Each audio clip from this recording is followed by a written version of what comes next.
نحمده ونصلي على رسوله الكريم أما بعد فأعوذ بالله من الشيطان الرجيم بسم الله الرحمن الرحيم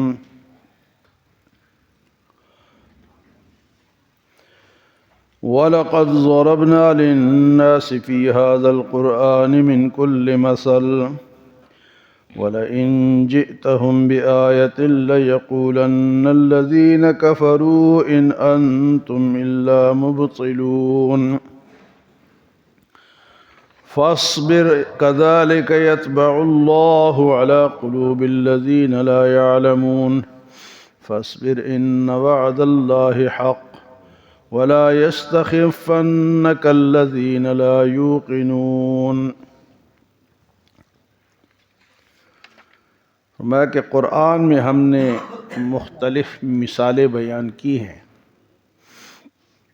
وَلَقَدْ ضَرَبْنَا لِلنَّاسِ فِي هَذَا الْقُرْآنِ مِنْ كُلِّ مَثَلٍ، اس قرآن میں ہم نے بہت ساری مثالیں لوگوں کے سمجھنے کے لیے بیان کی ہے تاکہ وہ قرآن کو سمجھ سکیں۔ مثال اس لیے بیان کی جاتی ہے تاکہ بات سمجھ میں آ جائے۔ بعض لوگ تو سمجھ جاتے ہیں، بعض کے لیے مثالیں بیان کی جاتی ہیں۔ بعض جو غور کرتے ہیں، فکر کرتے ہیں، سنتے ہیں، وہ تو سمجھ جاتے ہیں۔ جس طرح کہ ابھی پچھلے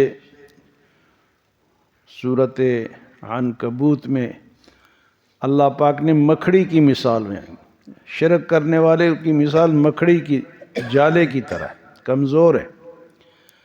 اللہ کی نور کی مثال بیان ہوئی، کلمہ خبیثہ اور کلمہ طیبہ کی مثال بیان ہوئی ہے، مکھی کی مثال بیان، بے شمار مثالیں اللہ پاک نے بیان کی ہیں۔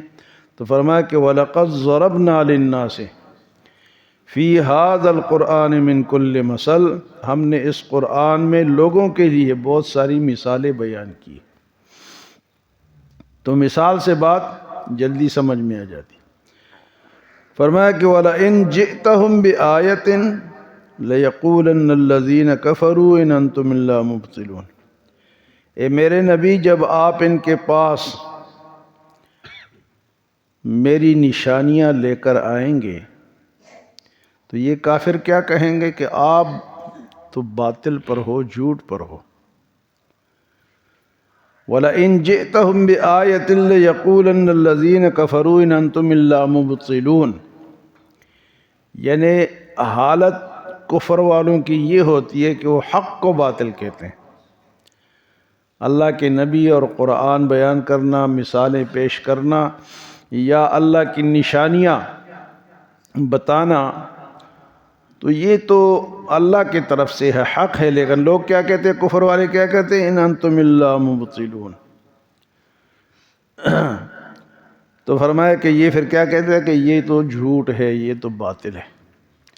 اللہ پاک فرماتے ہیں کہ ایسے لوگوں کے ساتھ پھر کیا ہوتا ہے، كَذَلِكَ يَطْبَعُ اللَّهُ عَلَى قُلُوبِ الَّذِينَ لَا يَعْلَمُونَ، ایسے لوگوں کے دلوں پر مہر لگ جاتی ہے جو حق کو حق نہیں سمجھتے، تو ہمیشہ باطل کا ساتھ دیتے ہیں۔ تو جب باطل کا ساتھ دیتے ہیں ان کے دلوں پر مہر لگ جاتی ہے۔ یہ مہر جو ہے نا، یہ اصل میں زنگ ہے، زنگ دو طرح کا ہوتا ہے، ایک پکا زنگ ہوتا ہے اور ایک ہلکا زنگ ہوتا ہے۔ اللہ پاک نے کَلَّا بَلْ رَانَ عَلَىٰ قُلُوبِهِم مَّا كَانُوا يَكْسِبُونَ، خبردار ان کے دلوں پہ زنگ لگ چکے۔ تو ہلکا جو زنگ ہے نا، ایک آدمی ہے، اس کو سمجھ نہیں آ رہی یا اس کے پاس علم نہیں ہے، لیکن جب اس کو سمجھاتے ہیں، علم آتا ہے، بھئی آپ یہ گننا چھوڑ دو، میرے بھائی آپ یہ گننا چھوڑ دو، بعد میں گنو۔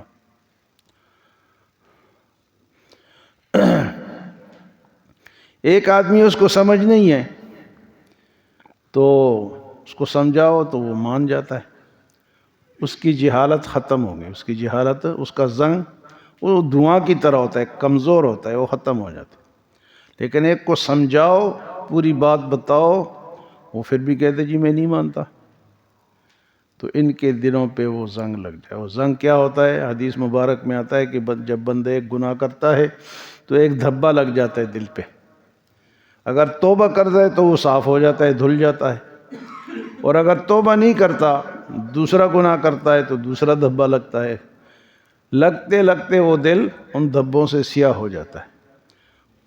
اس کو کہتے ہیں مہر۔ پھر یہ مہر بن جاتی ہے۔ اصل میں اس بندے کی اپنی غلطیاں ہوتی ہیں، اللہ زبردستی کسی کی مہر خواہ مخواہ نہیں لگاتی۔ اللہ نے تو نبی بھیجے ہیں، قرآن بھیجے ہیں سمجھانے کے لیے، تاکہ تمہیں توبہ کا موقع ملے، تمہارے دل صاف ہوں۔ لیکن جو نہ مانے، فرمایا کہ كَذَلِكَ يَطْبَعُ اللَّهُ عَلَىٰ قُلُوبِ الَّذِينَ لَا يَعْلَمُونَ، جو نہیں جانتے تو ایسے لوگوں کے دلوں پہ مہر لگ جاتی ہے۔ جہالت دو طرح کی ہوتی ہے، ایک ہوتی ہے جہل بسیط، ایک ہوتی ہے جہل مرکب۔ جہل بسیط یعنی ایسا جاہل کہ اس کو سمجھ نہیں ہے، اس کو سمجھا دو تو اس کی جہالت دور ہو جاتی۔ اور جہل مرکب وہ ہے جو غلط بات کو لے کے بیٹھتا ہے پھر چھوڑتا نہیں، اس کے دل پہ پھر اللہ پاک ہے بل طبع اللہ علیہا بکفرہم، ان کی کفر کی وجہ سے ان کے دلوں پہ مہر لگ چکی۔ فرمایا کذالک یطبع اللہ علی قلوب الذین لا یعلمون، اسی طرح اللہ تعالیٰ ان کے دلوں پر مہر لگ جاتے وہ لوگ جو نہیں جانتے۔ پھر فرمایا فاصبر، میرے نبی آپ صبر کریں۔ آپ کیا کریں؟ بے شمار باتیں آپ کو سننی پڑیں گی، لوگ طرح طرح کی باتیں کریں گے، اس وقت بھی کرتے تھے، آج بھی کرتے ہیں۔ جو دین والے ہوتے ہیں، نیک لوگ ہوتے ہیں، علماء ہوتے ہیں، حافظ ہوتے ہیں، قاری ہوتے ہیں، تبلیغی جماعت والے ہوتے ہیں، دیندار بندہ ہوتا ہے، اس کو تانے سننے پڑتے، آج بھی سننے پڑتے۔ فرمایا کہ میرے نبی فاصبر، آپ نے تو صبر کرنا ہے۔ تو صبر جو ہے یہ اسلام کا ایک بہت بڑا ہتھیار ہے۔ فرمایا ان وعد اللہ حق، آپ صبر کریں، اللہ کا وعدہ سچا ہے، انشاءاللہ وہ کامیابی دے گا۔ وہ ایمان والوں کو، دین والوں کو، سچائی والوں کو وہ کیا کرے گا؟ کامیابی دے گا۔ ان وعد اللہ حق، اللہ کا وعدہ سچا ہے۔ ولا یستخفنک الذین لا یوقنون، اور یہ ایمان نہ لانے والے، یقین نہ لانے والے آپ کو اپنی جگہ سے ہلکا نہ کر دیں۔ ہلکا کا مطلب ہے کہ آپ ان کی بات مان کے اپنی بات چھوڑ دیں، نہیں، آپ نے اپنی بات نہیں چھوڑنی۔ آج بھی ہوتا ہے نا جی وہ فلاں کیا کہے گا، کسی غیر مسلم ملک میں چلے، یار چھوڑو، کیا نماز پڑھیں گے یہ لوگ کیا سمجھیں گے، یہ کیا کر رہا ہے، داڑھی رکھیں گے تو یہ کہیں یہ کیا سمجھیں گے، یہ کیا کر رہا ہے۔ تو وہ بندہ ہلکا ہو جاتا ہے نا، اپنے دین کو ہلکا کر لیتا ہے۔ اگر وہ دین پہ قائم رہے تو فرمایا تم نے اپنے دین پہ قائم رہنا ہے، اپنی بات کو نہیں چھوڑنا، ہلکا نہیں ہونا۔ وَلَا يَسْتَخِفَّنَّكَ الَّذِينَ لَا يُوقِنُونَ، یہ جو یقین نہیں رکھتے یہ آپ کو ہلکا نہ سمجھے، ہلکا نہ کرے، آپ نے ڈٹے رہنا ہے اپنی جگہ پہ۔ ہمیں سمجھایا جا رہا ہے نا کہ اے مسلمانوں، یہ نہ ہو کہ کسی نے تانا دیا تم نے دین ہی چھوڑ دیا۔ کئی ملتے ہیں نا جی، یار آپ کی داڑھی تھی بڑی بڑی، کیا ہو گیا؟ کہہ رہے جی بس وہ بیوی نہیں مانتی۔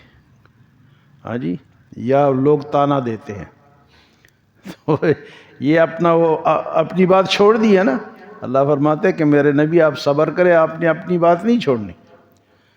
یہ نہ ہو کہ آپ کو اپنی جگہ سے ہٹا دے، آپ نے اپنے عقیدے کو، اپنے دین کو، اس پہ کھڑے رہنا ہے، جمے رہنا ہے۔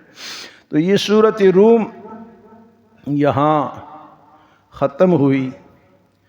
سورۃ روم آپ صلی اللہ علیہ وسلم نے نماز میں پڑھی تو نماز میں آپ بھول گئے، سورۃ روم پڑھ رہے تھے کہ بھول گئے۔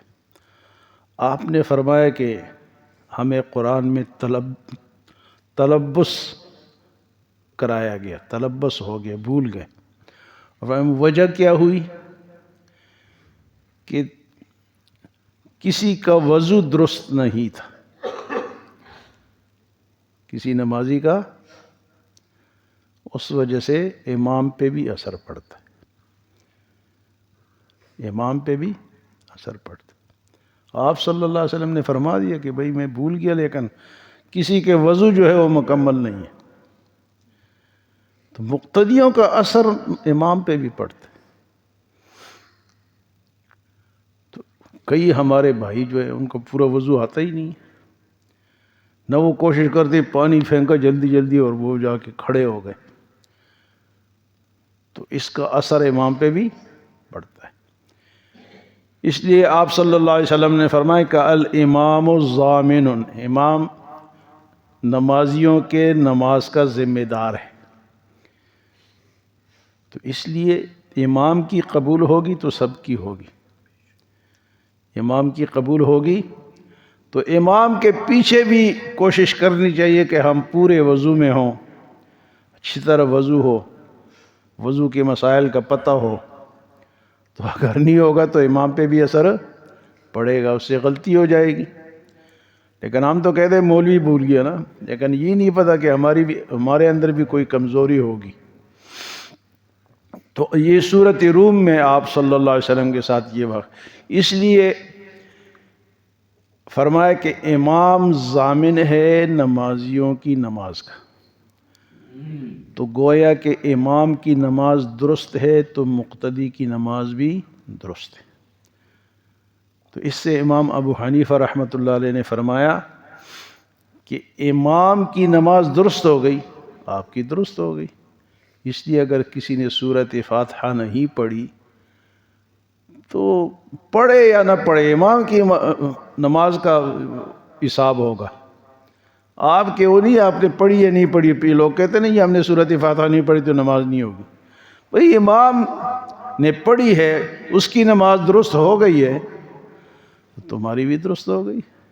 یہ دیکھو ایسے مسائل انہوں نے نکالے ہیں قرآن سے، حدیث سے، کہ امام نے سورۃ فاتحہ پڑھ لی، اس کی نماز درست ہو گئی، آپ نے نہیں پڑھی تو آپ اس کے پیچھے، آپ کی بھی درست ہو گئی یا نہیں ہو گئی؟ ہو گئی۔ تو فرمایا کہ امام جو ہے وہ ضامن ہے، امام کی نماز درست ہے تو مقتدی کی نماز، اگر ان مقتدی سے پیچھے کوئی غلطی بھی ہو جاتی ہے، سورہ فاتحہ پڑھنا نہ پڑھنا یہ تو ایک فروعی مسئلہ ہے، لیکن اگر ویسے بھی اس سے کوئی غلطی ہو جاتی ہے، اس کی نماز پھر بھی ہو گئی اگر امام کے پیچھے ہو۔ اگر امام کے پیچھے امام کی نماز درست ہو گئی تو اس کی نماز درست ہو گئی۔ سبحان ربی العظیم نہیں پڑھ سکا، اللہ اکبر نہیں کہہ سکا، ربنا لک الحمد بھول گیا، امام کی درست ہو گئی، آپ کی نماز درست ہو گئی۔ تو آج کی درس میں فرمایا کہ ہم نے مثالیں بیان کی ہے سمجھنے کے لیے، اور فرمایا کہ جو شرارت کرتے ہیں، بات نہیں مانتے، ان کے دلوں پہ مہر لگ جاتی، اور مہر جو ہے وہ ان کی اپنی غلطی سے لگتی۔ اور فرمایا کہ آپ اپنی جگہ ڈٹے رہیں، آپ نے اپنی بات کو چھوڑنا نہیں ہے۔ اللہ ہمیں عمل و سمجھ کی توفیق عطا فرمائے۔